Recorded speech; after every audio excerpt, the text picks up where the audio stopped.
মদিনার ধুলাবালি সুরমা বানাবো, সেই সুরমা চোখে দিয়ে রাসূল দেখিব। জোরে বলুন সুবহানাল্লাহ। আপনারা জেগে আছেন, মাইক ম্যান মনে হয় ঘুমিয়ে গেছে নাকি? উঠেও যে পালিয়ে গেছে। মদিনার ধুলাবালি সুরমা বানাবো, সেই সুরমা চোখে দিয়ে রাসূল দেখিব। মদিনার ধুলাবালি সুরমা বানাবো, মদিনার ধুলাবালি সুরমা বানাবো, সেই সুরমা চোখে দিয়ে রাসূল দেখিব। সেই সুরমা চোখে দিয়ে রাসূল দেখিব। আশিকেরা মদিনায় গেল, দয়ার নবীর দিদার পেল। আশিকেরা মদিনায় গেল, দয়ার নবীর দিদার পেল। আশায় যে মোর দিন ফোরালো, কি যে করিব। আশায় যে মোর দিন ফোরালো, কি যে করিব। সেই সুরমা চোখে দিয়ে রাসূল দেখিব।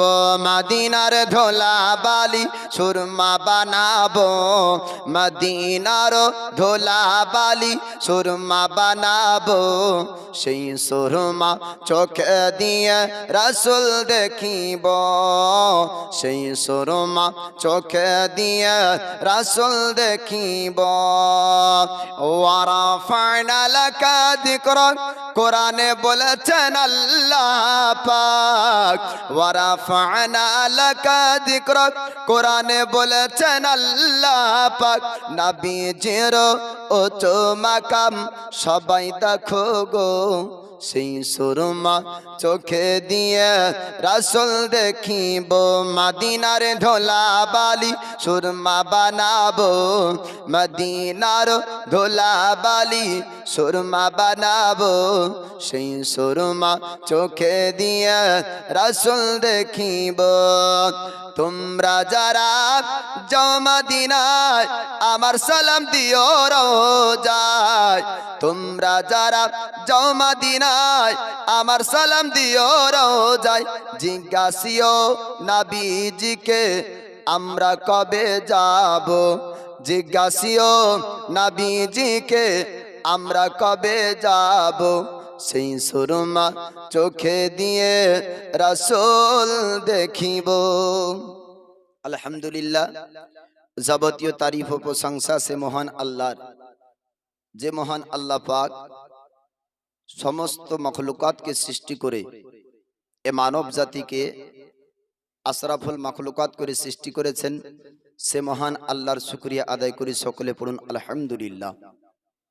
তিনার পরে পরে অগণিত দরুদ ও সালামের শান্তির ধারা বর্ষিত হোক, অর্পিত হোক, নাজিল হোক, অবতীর্ণ হোক দয়ার নবী মায়ার নবীর উপরে। সকলে পড়ুন আল্লাহুম্মা আমিন। সামনের বসে থাকা মানুষের উপরে আল্লাহ পাকের রহমত নাজিল হোক। আজ 31শে ডিসেম্বর, কিছুক্ষণ পরেই নতুন বছর জানুয়ারির 1 তারিখ শুরু হয়ে যাবে। 2024-এ কত হাজার হাজার মানুষ এ দুনিয়া থেকে বিদায় নিয়েছে। জানি না 2025-এর পূর্ণ বছর আমরা দুনিয়ায় থাকতে পারবো কিনা। আল্লাহ পাক এই 1 বছরের অতীতের গুনহায়ে সাগিরা কাবিরা, জানা ওয়াজানা, ছোট বড়, রাতের দিনের, জাহিরি বাতিনি, প্রকাশ অপ্রকাশে, জানতে অজান্তে যত গুনহাগুলি হয়েছে, আল্লাহ পাক নবীর ওসিলায় নবীর সাদকায় সমস্ত গুনহাগুলাকে ক্ষমা করুক। সকলে পড়ুন আমিন। আজকের এই দিনে দেখেন সাইডে ডানে বামে আগে পিছে ডুবডুব ঢাবডুব এগুলা চলছে। আজ এই গ্রামের যুবক ছেলেরা আজকের দিনে বক্স না বাজিয়ে, গান না বাজিয়ে সুন্দর এ শামিয়ানার ব্যবস্থা করেছেন। আল্লাহ তাদের রিজি রোজগারে, খেতে খামারে, হায়াতে বরকত দান করুন। সকলে পড়ুন আমিন। আল্লাহর পবিত্র কোরআন থেকে আয়াত তেলাওয়াত করেছি। আল্লাহ পাক বলেন, ইয়া আইয়ুহাল্লাযীনা আমানুত্তাকুল্লাহা ওয়া কুনু মা'আস সাদিকিন। হে ঈমানদার বিশ্বাসীগণ, আল্লাহকে ভয় করো আর সত্যবাদীর সঙ্গ লাভ করো। জোরে বলুন সুবহানাল্লাহ। আমি আজকে এই নতুন গ্রামের ও সমস্ত যুবক বন্ধুদেরকে দেখতে চাই যারা আজ থেকে 2 বছর আগে আমার সঙ্গে বন্ধু করেছিল। আমার ভালো মনে আছে, জালসার শেষে ওয়াজ থেকে নামার পরে বলছে, বন্ধু আসেন একটা সেলফি উঠাই। ও সমস্ত বন্ধুদেরকে আমি সামনে দেখতে চাই। আমি তাদের জন্য খাস দোয়া করব শেষে। আল্লাহ পাক আল্লাহ তাআলা বলছেন, হে ঈমানদার বিশ্বাসীগণ, আল্লাহকে ভয় করো। আল্লাহ বললেন না, হে মানব জাতি, তোমরা আমাকে ভয় করো। কেননা আল্লাহ জানেন তারাই আমাকে ভয় করবে যারা মুমিন হবে। যারা মুমিন হবে তাদেরই মধ্যে থাকবে খোদাই খৌফ। আর আল্লাহর ভয় যার মধ্যে থাকবে, ও ব্যক্তি ঢাকঢোক বাজাবে না, ও ব্যক্তি পঞ্চরাস শুনবে না, ও ব্যক্তি পঞ্চরাস দেখবে না, ও ব্যক্তি নবীর নাতকে ভালোবাসবে, ওয়াজ নসিহতকে ভালোবাসবে, কোরআন তিলাওয়াতকে ভালোবাসবে, নামাজ ও রোজাকে ভালোবাসবে। জোরে বলুন সুবহানাল্লাহ। সত্যবাদী কারা? অনেক ব্যক্তি বলে আল্লাহ আল্লাহ রসুল ছাড়া কাউকে মানা চলে না। আল্লাহর কোরআন উঠিয়ে দেখুন, আল্লাহ বলেন, ইয়া আইয়ুহাল্লাযীনা আমানু আতিউল্লাহ ওয়া আতিউর রাসূল ওয়া উলিল আমরি মিনকুম। হে ঈমানদার বিশ্বাসীগণ, ইতাআত করো আল্লাহর, ইতাআত করো রাসূলের, ওয়া উলিল আমরি মিনকুম, এবং তোমাদের মধ্যে যারা জ্ঞানী তাদের ইতাআত করো, তাদের অনুসরণ করো, তাদের কথা শোনো। তো বাপজি, আজকে আপনাদেরকে আলোচনা শোনাবো নবীর আহলে বায়াত, পাক পাঞ্জাতনের ঘটনা আপনাদেরকে শোনাবো।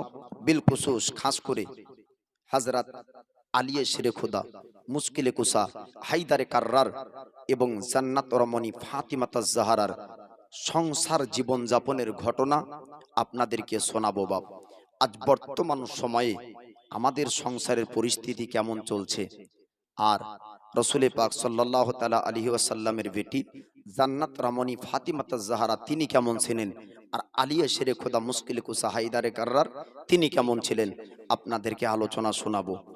রাসূল পাক সাল্লাল্লাহু আলাইহি ওয়াসাল্লাম ফাতিমাতুজ জাহরাকে এত ভালোবাসতেন, এত ভালোবাসতেন, নবী বলেন যে ফাতিমা হলো আমার শরীরের একটি অংশ। জোরে বলুন সুবহানাল্লাহ। ফাতিমাকে যখন নবী দেখতেন, ফাতিমার কাছে যখন আসতেন তো জান্নাতি খুশবু পেতেন। সাহাবীরা বলতেন, হুজুর আপনি যখন ফাতিমার কাছে যান আপনি তার কাছ থেকে কি খুশবু পান? রোকায়ার কাছে যান আপনি এমনটা করেন না, জৈনাবার কাছে যান এমনটা করেন না, কুলসামের কাছে যান আপনি এমনটা করেন না, ফাতিমার কাছে আপনি কি পান? আল্লাহর নবী হাবিবুল্লাহ তিনি আপনার বলতেন, ও আমার সাহাবীরা আমি যখন ফাতিমার কাছে আসি ফাতিমার শরীর থেকে আমি জান্নাতি খুশবু পাই। জোরে বলুন সুবহানাল্লাহ।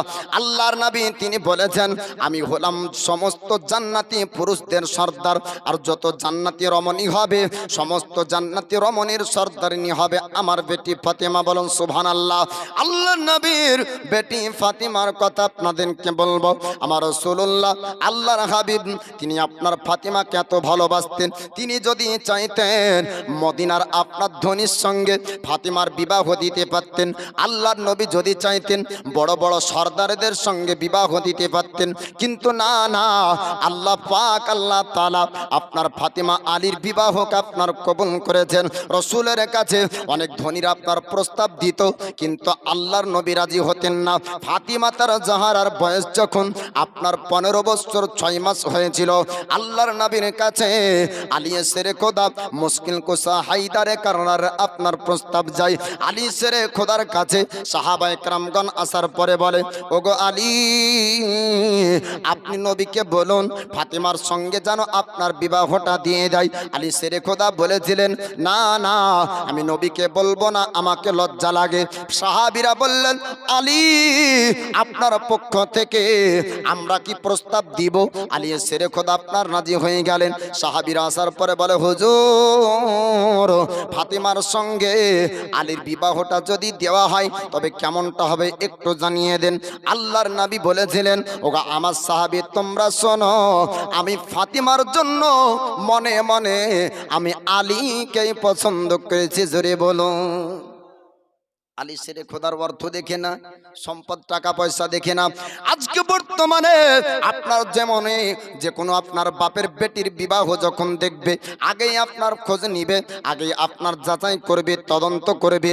ঘটককে বলবে তার কেমন পয়সা আছে, অর্থ কেমন আছে, চাকরি করে কিনা, ইনকামটা তার কেমন আছে। কোনোদিন যাচাই করলো না ছেলেটা হালাল রুজি উপার্জন করে কিনা, ছেলেটা সৎ পথে চলে কিনা, ছেলেটা 5 ওয়াক্ত নামাজ পড়ে কিনা, এটা আপনার তদন্ত নেই না।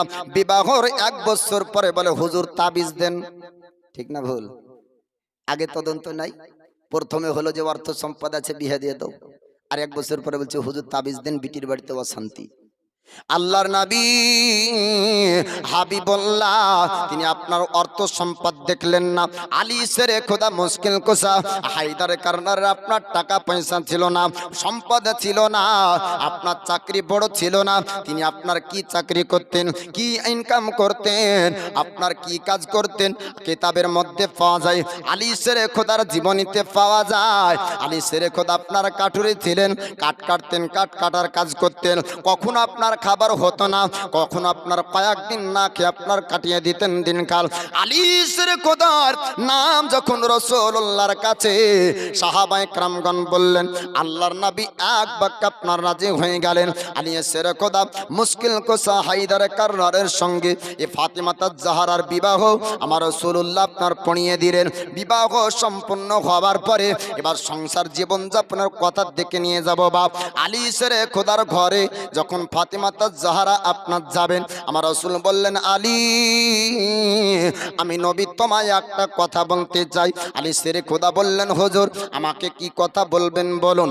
এবার রাসূলুল্লাহ বললেন আলী গো অন্য জনের জন্য দ্বিতীয় বিবাহ জায়েজ আছে, অন্য জন ব্যক্তি তৃতীয় বিবাহ করতে পারে, অন্যজন ব্যক্তি চতুর্থ বিবাহ করতে পারে, কিন্তু আমার ফাতেমা যতদিন পর্যন্ত পৃথিবীতে জীবিত থাকবে, তুমি যতদিন পর্যন্ত জীবিত থাকবে তোমার জন্য দ্বিতীয় বিবাহ করা জায়েজ নাই। নবী বলছেন যে আলী তুমি দ্বিতীয় বিবাহ করতে পাবে না, ফাতেমা যতদিন থাকবে। জোরে বলুন সুবহানাল্লাহ। আল্লাহর নবী হাবিবুল্লাহ পয়গম্বর আজম বললেন আলী আমার ফাতেমা থাকার সময়তে তুমি দ্বিতীয় কোনো বিবাহ করবে না, অন্য রমণীর দিকে তোমার মন যেন না যায়। আলী শেরে খোদা বললেন হুজুর ফাতেমা যতদিন পর্যন্ত থাকবে আমি আলী আপনাকে কথা দিলাম আমি দ্বিতীয় বিবাহ করব না। আলী শেরে খোদা মুশকিল কুশা হায়দার কারনার তিনি জানতেন যে রাসূলের পাকের মনে আপনার দুঃখ হবে যদি আপনার দ্বিতীয় বিবাহ করে।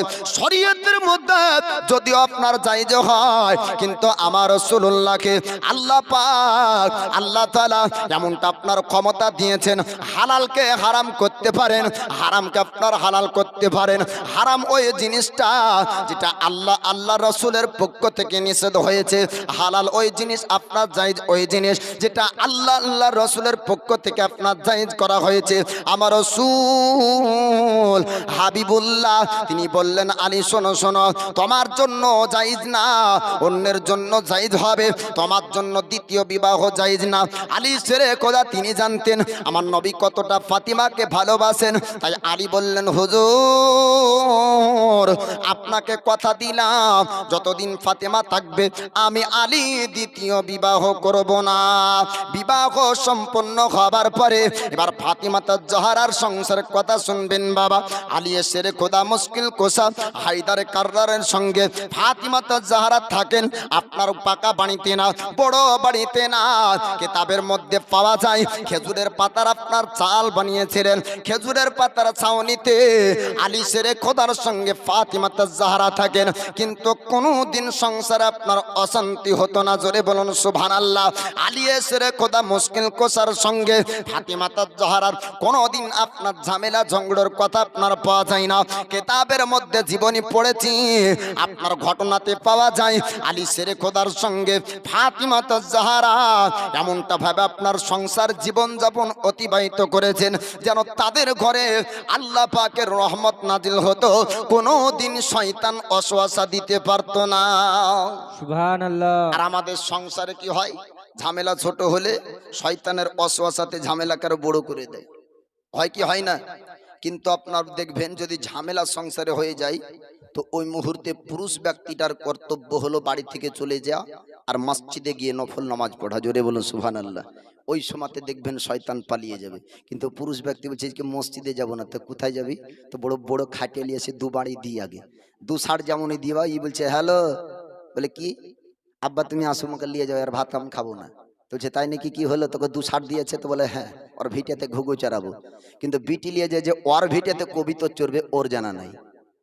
আল্লাহর নবীর বেটি ফাতিমা জাহরার সঙ্গে আলী শেরে খোদা মুশকিল কুসা হায়দারে কাররারের একদিন কথা আপনার তর্ক হতে হতে আলোচনা হতে হতে আওয়াজটা যখন উঁচু হয়ে যায়, আলী শেরে খোদা মুশকিল কুসা হায়দারে কাররার তিনি বাড়ি থেকে আপনার মসজিদ চলে গেলেন। ফাতিমা জাহরা চিঠি লিখলেন আমার রাসূলুল্লাহর কাছে। আল্লাহর হাবিব তিনি আপনার আসলেন বেটির বাড়িতে।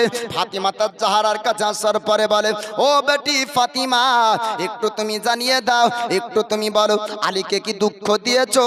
ফাতিমার দুই চোখ দিয়ে পানি ঝরে যায়, বলে আব্বা জান, আমি স্বামীকে দুঃখ দিইনি, আমি স্বামীকে কোনো আঘাত করিনি, আমার স্বামীকে গালি দিইনি, আমার স্বামীকে খারাপ কথা বলিনি। তবে আমাদের কথার মধ্যে আওয়াজ যখন উঁচু হয়ে যায়, আমার স্বামী মনে হয় আমার উপর অসন্তুষ্ট হয়েছে, বাড়ির বাইরে চলে যায়। আল্লাহর নবী বলেছিলেন, ও আমার সাহাবী তোমরা শোনো, আলী কোথায় আছে একটু দেখে নাও, আলীকে কোথায় পাওয়া যাবে একটু দেখে নাও। সাহাবারা সমস্ত জায়গা দেখলেন, কোনো জায়গাতে আলীকে দেখা যায় না। সাহাবীরা বললেন হুজুর, ডান দিক বাম দিক সামনে পিছন সমস্ত জায়গা দেখলাম, কোনো জায়গাতে আলীকে দেখা যায় না। আমার রাসূলুল্লাহকে আল্লাহ পাক আল্লাহ তাআলা এমন শক্তি ক্ষমতা পাওয়ার দান করেছিলেন, সামনে যেমন দেখতে পেতেন পেছনকেও আপনার তেমন দেখতে পেতেন। আল্লাহর নবী বললেন, ও আমার সাহাবীরা, কোন জায়গায় আলীকে দেখতে পাবা না, আলীকে দেখতে পাবা মাটির মসজিদের মধ্যে। জোরে বলো। সাহাবীরা আপনার মাটির মসজিদে গেলেন, যাবার পরে আলী শেরে খোদা মুশকিল কোসা হায়দার কাররারকে দেখতে পাই। আলী শেরে খোদা মুশকিল কোসাকে ডাক দেয়। তো আলী শেরে খোদা যখন উঠছেন, দুই চোখ দিয়ে এতটা পানি ঝরেছিল, দুই চোখ লাল হয়ে যায়। মাটির মসজিদ আপনার ভিজে গিয়েছে আলী শেরে খোদার চোখের পানিতে। আলী শেরে খোদাকে আপনার নিয়ে যাওয়ার পর আমার রাসূলুল্লাহর কাছে দাঁড় করিয়ে দেয়। আল্লাহর হাবিব তিনি জিজ্ঞাসা করলেন, আলী একটু তুমি জানিয়ে দাও, ফাতিমা কি তোমাকে আঘাত করেছে? ফাতিমার কথাতে কি দুঃখ পেয়েছো? আলী শেরে খোদা মুশকিল কোসা এত নবীকে ভালোবাসতেন, যিনি আপনার বাল্য সাহাবীদের মধ্যে সর্বপ্রথমে আমার রাসূলুল্লাহর উপরে ঈমান যিনি এনেছেন, অন্য কেউ না, অন্য কেউ না, তিনার নাম হলো আলী শেরে খোদা। জোরে বলুন সুবহানাল্লাহ। আলী শেরে খোদা বলেছিলেন, হুজুর আপনার বেটি আমাকে দুঃখ দেয়নি, আপনার বেটি আমাকে আঘাত করেনি, আপনার বেটি আমাকে গালি দেয়নি, আপনার বেটির কথাই আমি দুঃখ পাইনি। যখন আমাদের মধ্যে কথা চলছিল, আওয়াজটা যখন উঁচু হয়ে যায়, তখন মনে করলাম শয়তান হয়তো আমাদের ঝামেলাটাকে বাড়িয়ে দিবে। না না, আর এই জায়গায় থাকা যাবে না। আমি মাটির মসজিদে চলে গিয়েছিলাম, যদি আমার কোতের মধ্যে আঘাত ফাতিমা পেয়ে যায় আর খবর যদি আপনার কান পর্যন্ত চলে যায়, হুজুর আপনি কষ্ট পাবেন, আপনার খারাপ লাগবে। তাই আমি আলী মাটির মসজিদে যাওয়ার পরে আল্লাহর কাছে দোয়া করি। জোরে বলুন সুবহানাল্লাহ। এইদিকে বিবি কান্না করে, স্বামী মনে হয় আঘাত পেয়েছে, ওইদিকে স্বামী কান্না করে, বিবি মনে হয় আঘাত পেয়েছে। তবে ওই ঘরে শয়তানের ওয়াসওয়াসা যাবে না, আল্লাহর রহমত যাবে। ও ঘরে আল্লাহর রহমত যাবে, শয়তান যাবে। শয়তান দেখছে যে কথার আওয়াজেই যদি মসজিদে গিয়ে আল্লাহর কাছে দোয়া করে তাহলে এই জায়গা তার ভিড়া যাবে না। আর যখন দেখবে যে ঝামেলার মধ্যে গালি হচ্ছে তো শয়তান বলবে খালি গাল দিলে হবে, তুই বেটা ছেলে, তুই মেয়ে ছেলে নাকি, তুই মেয়েরই নাকি যে খালি গাল দিবি দিয়ে মুখ নষ্ট করবি, খাটিয়ে দুটো মার শুদ্ধে নাহলে মানাবি না তো তখন মরদি বলবে না। হ্যাঁ, এই যে শয়তানের ওয়াসওয়াসায় যখন রাগ হবে তো বারবার মন চাইবে যে মারি দুটিয়ে, তো মারার পরে যে কত বড় ক্ষতি হবে এ শয়তান তখন তার বলবে না যে কি তোর মারার পরে এগুলো ক্ষতি হবে। জি, তো আলিয়ে শের খোদা মুশকিল কুশা হায়দারে কাররার তিনি বলছেন হুজুর আমি মনে চিন্তা করেছি আমার কথাতে মনে হয় ফাতিমা আঘাত পেয়েছে। ফাতিমা বলছেন আব্বাজান আমি মনে চিন্তা করেছি আমার কথাতে মনে হয় আমার স্বামী আঘাত পেয়েছে। দুইজনের নিয়াত দুইজনের উদ্দেশ্যই ভালো, জোরে বলুন সুবহানাল্লাহ। এ ফাতিমা তাজহারা সম্পর্কে আপনার কিতাবের মধ্যে পাওয়া যায় আল্লাহ পাক আল্লাহ তাআলার কাছে ফাতিমা তাজহারা যেটা চাইতেন আল্লাহ পাক আপনার দিতেন, কেননা আল্লাহ পাককে রাজি করেছিলেন। আমরা বলি আল্লাহ আমাদেরকে দেয় না, আমরা স্বার্থপর মুসলমান যখনই আল্লাহর কাছে চাই আমরা বলি আল্লাহ এটা দাও ওটা দাও, কোনোদিন আমরা আল্লাহকে চাইনি, আমরা কোনোদিন বলিনি আল্লাহ তুমি আমাদের প্রতি রাজি হয়ে যাও, তুমি আমাদের প্রতি সন্তুষ্ট হয়ে যাও। টাকার মতো ডাকলে আল্লাহ কেন শুনবে না? আমরা গুনাহগার ডাকতে জানি না। আল্লাহ পাক আল্লাহ তাআলা ফাতিমা যখন যেটা চাইতেন সেটাই আপনার আল্লাহ পাক দিতেন। ফাতিমা তাজহারার সংসারের কথা আপনাদেরকে আজকে শোনাবো। বাপ ফাতিমা তাজহারা রাসূলুল্লাহর বেটি, পৃথিবীর জমিনে যত জান্নাতি রমণী হবে তাদের সর্দানি যিনি ছিলেন তিনি আপনার শপিং মহলে যেতেন না, তিনি আপনার এসি রুমে থাকতেন না, পাঙ্খার বাতাসে আরাম করতেন না, দালান বাড়িতে আপনার থাকতেন না, অট্টালিকা ঘরে আপনার থাকতেন না। ও মায়েরা আপনারা শুনুন শুনুন আমার নবীর বেটি কেমন ভাবে জীবন যাপন করেছেন। তবে স্বামীর উপর অত্যাচার বন্ধ হয়ে যাবে, স্বামীকে ছোট করা বন্ধ হয়ে যাবে। অনেক মায়েরা আপনার বলে থাকেন যে তোমার সংসারে এসে কোনো সুখ শান্তি পেলাম না, বলে কি বলে না?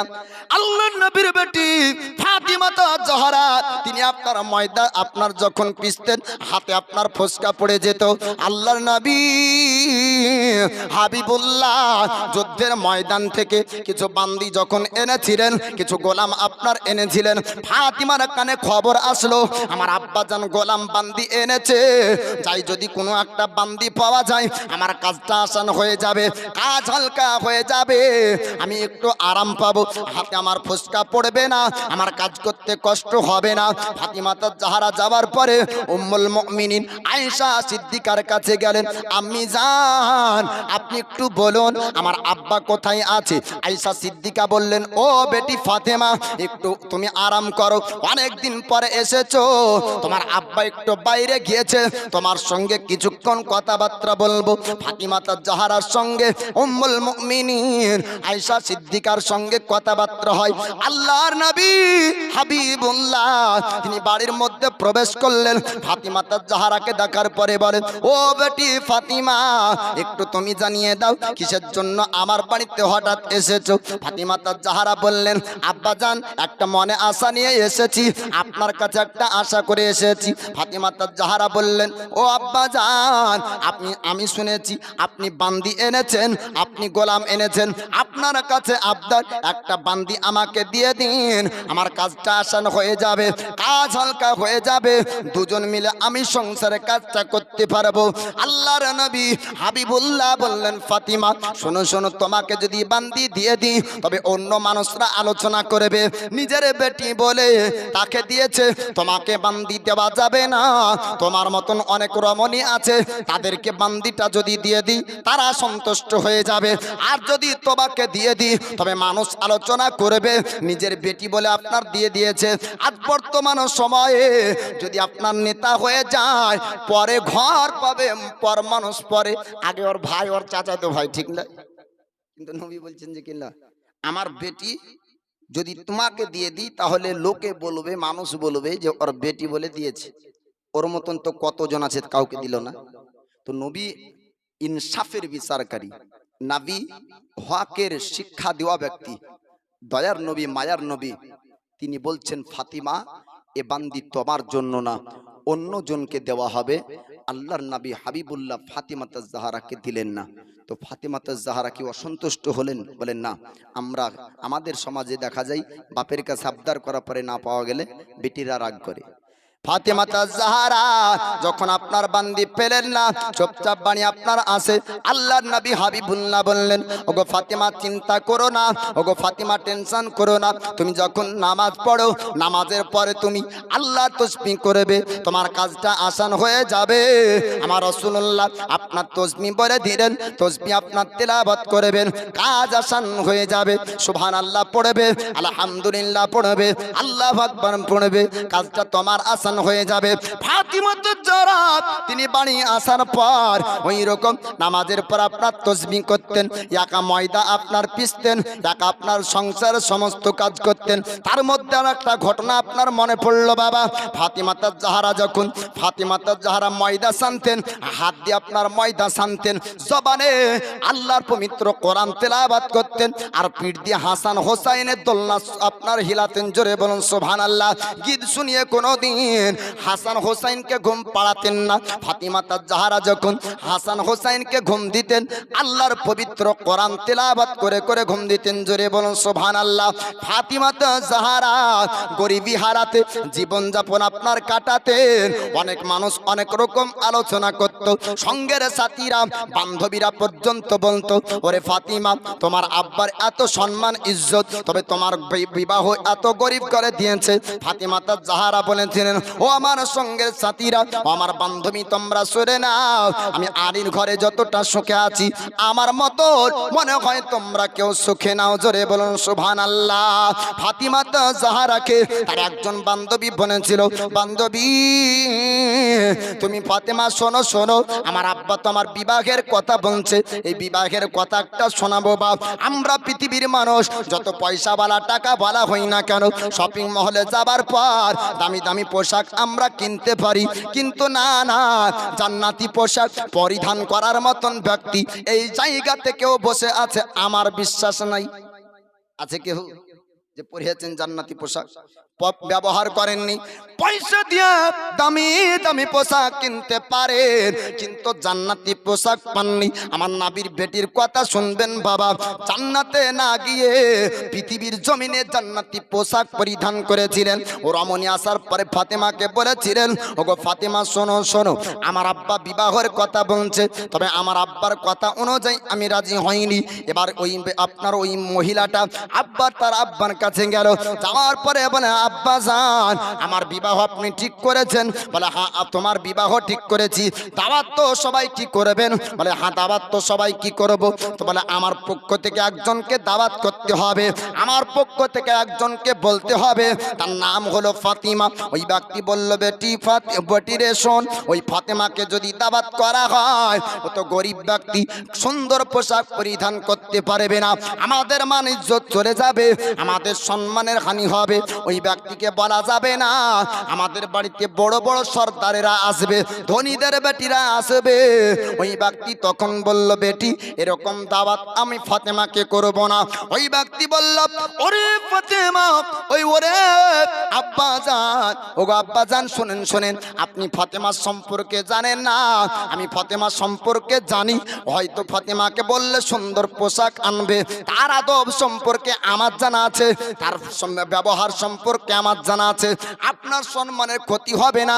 আমি যতদূর জানি, তার মতন সুন্দর ব্যবহারের রমণী আর দ্বিতীয় দেখিনি। বলুন সুবহানাল্লাহ। ওই সময়তে আব্বার কথা অনুযায়ী বেটি আপনারা বিবাহতে রাজি হলো। বেটির কথা অনুযায়ী আব্বা ফাতিমাকে দাওয়াত করাতে রাজি হয়ে গেল। এবার ফাতিমাতুজ জাহরার কাছে আসার পরে ওই আপনার বান্ধবী বলল, ফাতিমা, তোমাকে দাওয়াত করব, আমার বিবাহতে আসতে হবে, তবে একটা শর্ত অনুযায়ী, এই শর্ত তোমাকে মানতে হবে। আল্লাহর নবীর বেটি বললেন, তুমি আমাকে কি শর্ত দিবে? বলে, শর্ত হলো এই, সুন্দর সুন্দর পোশাক পরিধান করে ধনীরা আসবে আমাদের বাড়ির অনুষ্ঠানে, তোমাকেও সুন্দর পোশাক পরিধান করে আসতে হবে। ওই সময় ফাতিমাতুজ জাহরা তিনি বলেছিলেন, যদিও বা তোমার বিবাহতে যেতাম না, কিন্তু এত বড় কথা যখন বললে যে আমি ফাতিমা সুন্দর পোশাক কিনতে পারবো না, এত বড় কথা যখন উঠেছে আমি সুন্দর পোশাক পাবো না, অতএব তোমার বিবাহতে সুন্দর পোশাক পরিধান করে যাব। জোরে বলুন সুবহানাল্লাহ। আল্লাহর নবীর কাছে যাওয়া হলো। ফাতিমা তাজহারা যাওয়ার পরে বলেছিলেন, আব্বাজান আপনার কাছে একটা জিনিসের আবদার করি, আপনি দিবেন কিনা একটু জানিয়ে দেন। আমার রাসূলুল্লাহ বললেন, ফাতিমা তুমি আমার কাছে কি জিনিস চাও একটু তুমি জানিয়ে দাও। ফাতিমা তাজহারা বলেছিলেন, আব্বাজান আপনার কাছ থেকে সুন্দর একটা পোশাক নিতে চাই। আমার রাসূলুল্লাহ বললেন, ফাতিমা তুমি চিন্তা করবে না, টেনশন করবে না, আমি নবী তোমায় কথা দিলাম তোমাকে সুন্দর পোশাক দিব। জোরে বলুন সুবহানাল্লাহ। এবার দয়ার নবীজি কোনো দোকান থেকে কিনবেন না, কোনো দর্জিকে দিয়ে আপনার বানাবেন না, আল্লাহ পাকের কাছে দোয়া করলেন। আল্লাহকে বললেন, আল্লাহ